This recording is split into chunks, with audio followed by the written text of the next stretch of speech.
Today I've got the pleasure of having legend trainer Trent Langlands with us, and we're going to interview him about where the fitness industry has been, where it's going, and get some great insights into what's happening in his world. Welcome, Trent. Thanks for coming on, brother. Thanks, mate. Well, cheers for coming on, Chang. Pleasure, mate. Thank you. Thanks for having me. Mate, tell me, how long you've been in the fitness industry for? Now, mate, it'll be about 22 years. Time flies. Yeah, and mate, how would you describe your training style? I'd have to say, like, the easiest way to describe would be three-dimensional. Yeah. Yeah, I just love moving in three-dimensional space, and I just figure that's the reality we live in. Yeah. So, just like, I've really, over the years, I've loved martial arts and the way martial arts move us, and it's in that three-dimensional space, nice and dynamic and rhythmic. I think there's a lot of rhythm to my training. These days I tend to have more of a rhythm sense to it than really muscling through things. So that's just my approach. Would I be right by saying it's sort of trying to make things as functional and closer to the actual art of movement of that sport, or what that people do in real life? I definitely draw off a lot of inspiration off different sports and whatnot, and then try and conceptualise how I can use them in the gym, especially like when you're using great machines these days like Kaisers and whatnot. You can really emulate, different type of movements, sport-specific movements, and then also always having your foundations and all your primal movements. You're pushing, you're pulling, you're squatting, your gait, your rotation. That's what I really try and focus on like these days, is all your sling movements or your rotational movement, which I think is still very, that's just not utilised enough in this game. Even just for mobility sense through the spine. Yeah. So whether or not, and then all the rest what can be accomplished by using the sling throughout your core and whatnot. So real life training. Yeah, So, absolutely. Mate, so what brought about what appears an obvious passion for the fitness and training industry? I think I was just lucky growing up. Mum introduced me to multiple different sports. As I said, like boxing was one at a very early age.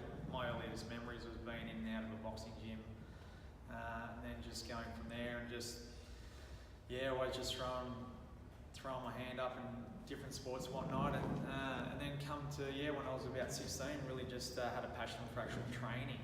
So, and then when I first left school, sort of personal training was just sort of take off. So I was pretty lucky, really. And then I started at the Sydney Football Stadium, and that was before any Fitness First or any other big chain of movement gyms. So I was just, I was young, I was passionate, and then South were training there, the Roosters were training there, New South Wales Cricket, the Swans.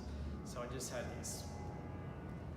all these different clubs and whatnot, and I was just picking up all these different clients and athletes and also just your general enthusiasts that were training with me. So it was great. I was very lucky. Yes, amazing start with so many different incredible people. Were there some specific influences there that I had a couple of influences, and I guess in terms of study-wise, I didn't go down the physio path or the manual path. I went, so I really looked at Paul Check early on. Yeah. He really opened up my eyes to the whole functionality and three-dimensional training and whatnot, and that's where my first insights of using different tools like Swiss balls and whatnot. When he first brought out the Swiss ball and cable, you started like that early type of cable movement. I thought that was that really resonated with me. Probably more from the martial arts sort of boxing background. I sort of started to understand the rotational element, which wasn't really being used. So definitely he kicked off, and then now there's so many amazing teachers out there now that I look at. Yeah, great. And you look after so many different athletes of different athletic requirements. How much difference and adaptation do you have to integrate into each person's training and preparation? I mean, I know you're looking after professional jockeys, the top professional jockeys in the world. You're looking after professional football players. You're looking after sprinters. You're looking after so many different athletes. how do you vary what you're doing? Is there much variety? Yeah, huge variety. I think, and luckily I'm probably been in the game for quite a while now, so I can, call on different things that I've learned over the years. But I think jockey is definitely more of a, definitely balance, stability,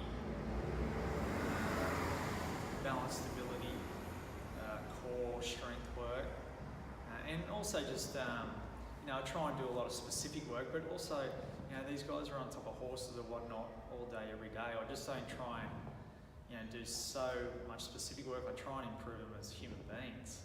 Yeah.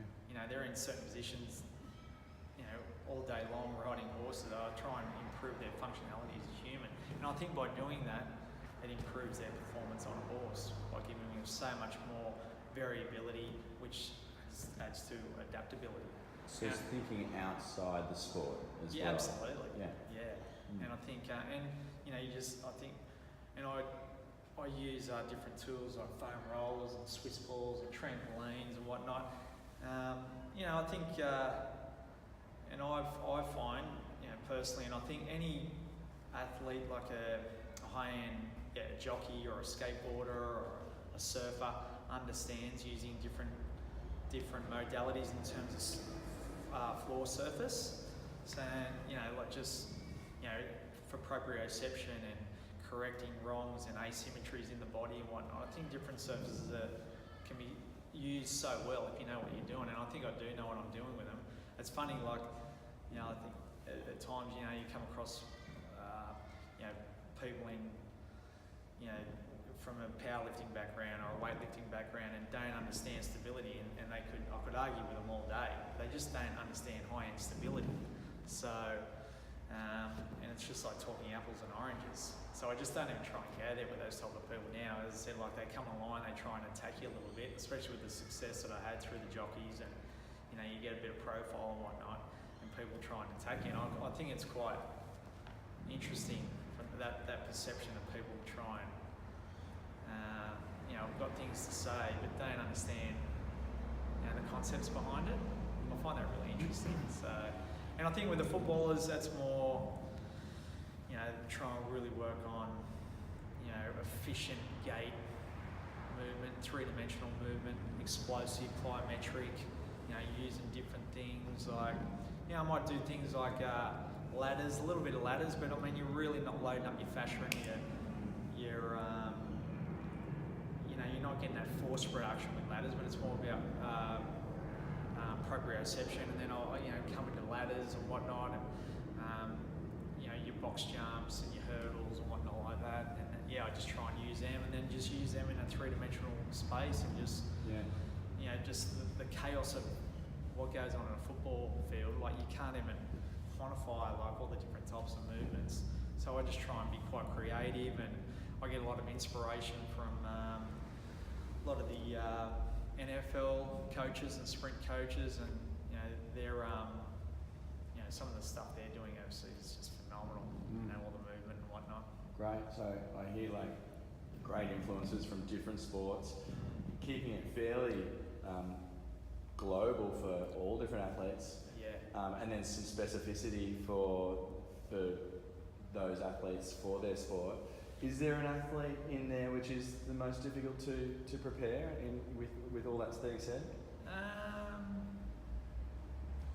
I still think probably the jockey. Just as I said, when you really start to, those guys at the top of the chain, and when you can really be creative and, as I said, using different tools and whatnot to improve their stability, improve their balance, and improve their proprioception. It's it gets quite technical, and it gets quite dangerous too. So you're always on edge and on guard, the type of sessions you're putting together, because you're always just trying to get a little bit more out of them. So we're doing some really funky stuff at times. As I said, it might look funky, but I think there's a real purpose behind what it's doing. But it's very challenging.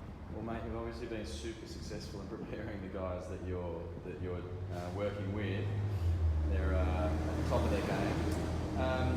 Now, you work in different settings. So how do you go in a mindset changing from training an elite athlete, and then you're training your general fitness enthusiast who might have injuries or who's just there to get fit, how's the mindset shift in there, or is it a big mindset shift, or do you bring that athletic development to that group as well? I definitely think from the enthusiast point of view, especially someone that's, say, turned up and hasn't trained for quite a while, I think I really focus on posture to start with.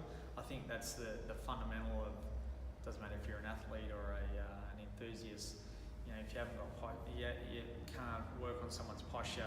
Once you go into movement, they're going to have very poor execution of what they're doing. It doesn't matter what exercise they're doing. So I really try and work on a lot of posture, and I try and teach a lot of mobility and release work, and just getting a lot of restrictions and whatnot that they might have had for years, of whether or not that's just sitting at the desk or an old injury, and try and help out as much as I can until it gets to a level until I have to refer someone like yourself.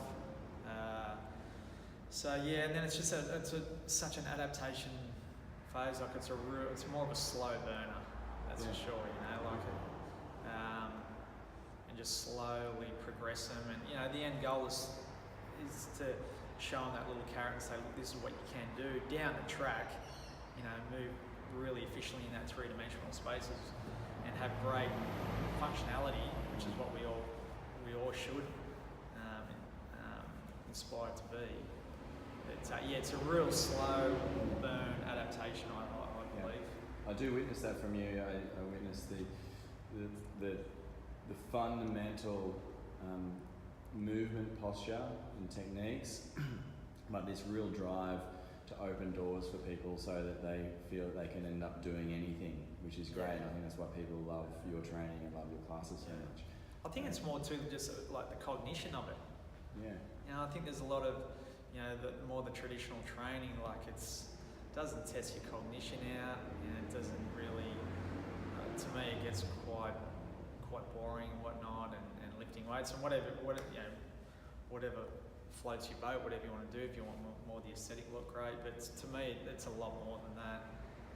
So that's what I truly. So just to paraphrase, components of a good training model is fundamental posture, movement awareness and position awareness. Absolutely. And then adding real global sling-based movement. So when we're talking sling-based movement, using the whole chain in different planes of movement in that three-dimensional space. For sure, and just I think there needs to be a real sense of rhythm, and I think the better efficient movement. You see all the great movers; it's just so effortless. Yeah. Like any other part of the animal kingdom, they just you look at your going off the track a little bit here, but you look at your leopards and your gazelles and kangaroos. It's just that rhythm, that recoil, that rhythm, and that energy. It's just that's what I love seeing in like you Usain Bolts and whatnot. Exactly the same thing. I love it. You've been heavily involved in setting up a new training model in ELAB. What was the inspiration, and what's your current goal there? The inspiration was, I just think unfortunately there's a lot of rubbish out there. I'm just going to say it bluntly. I just feel that there's, the courses people are doing these days, and I was one of them, back in the day, like you do a 5-6 week course, people even coming from other industries, from IT or accounting, whatever it be, and goes, I'm going to be a personal trainer, does a 5-6 week course. It's quite ridiculous. And people are opening up little gyms and whatnot and little boutique studios with no knowledge, and people are getting ruined. And there has to be a collective conscious effort soon, to a certain degree in the environment. We can still get so much better with that, but with nutrition, with smoking, with alcohol, training has to come along at some point.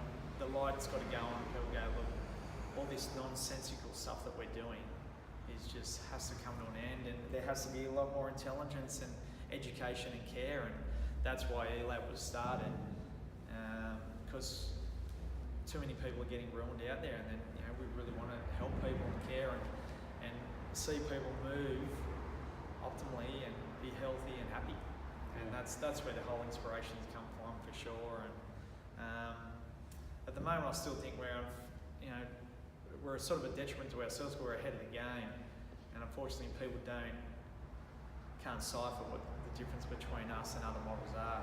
And I think it's a phenomenal model. And once people work out what we're about, and I think once the penny drops, I'm so glad to be at the head of where we're at, because I think it's going to be pretty cool once, as I said, the penny's got to drop and soon. And as I said, I think we're just a little bit ahead of our game, because people just unfortunately at the moment just don't know if they're in a weightlifting gym or a good corrective facility, or people just can't tell the difference at the moment, unfortunately. You just don't know what you don't know. So. Yeah, well said. So where do you see the future of athletic training and group training? I think, as I said, once that penny drops, I think, bringing the best models of the industry, and that's what's great these days, especially I think the last 5 or 6 years, with how big, especially reformer Pilates is and whatnot, and I think there's great yoga models out there. I'm not that big on yoga because I've always come from an athletic background, and I don't think being in passive ranges and holds really does anything for me. That's just for me personally, but the rest of there's so much intelligence out there now, and people, if you scratch the surface, but unfortunately I don't think people are scratching the surface. That's probably going back on that last question, sorry, but people are getting brutally injured, and then they're starting to go, there's got to be more out there than what's on offer in the majority of places at the moment. So once people scratch the surface and see these type of facilities like we've created at ELAB here, I think back to group training. I think group training has to be more boutique. There has to be a lot of education and care, and I think I still think there's a huge market. And people want to train together. It's fun. It's community. But there has to be the level of education and care needs to, for majority, has to go from a very poor baseline, which is that now, to it's got to go up 10x. Hopefully we get there, hey? Yeah, absolutely. And that's what we're here for. So been an awesome career so far, plenty to go. So far, career highlight? Definitely I'd have to say Huey Bowman winning 4 Cox plates. Being very close with him on a daily basis, and all the effort and training goes into it. That's just been, in terms of athletic and in terms of the athletes that I've trained and whatnot, that's got to be right up there. So, but in terms of, I've got, especially, and I'm not just saying this because we're at ELAB, but I've seen people like your Jason Webb's come in and been quite busted and whatnot physically from past football career, got lost in the system, didn't know where to go, and now he moves unbelievably, and that's his, the euphoria of Hugh winning the Cox plate's massive, but just seeing someone improve daily is very cool. Yeah, well said. Well said. And what's on the cards for Trent Langlands in the next 10 years? Definitely, I'd love to open a couple more ELABs. That'd be incredible. And I just think,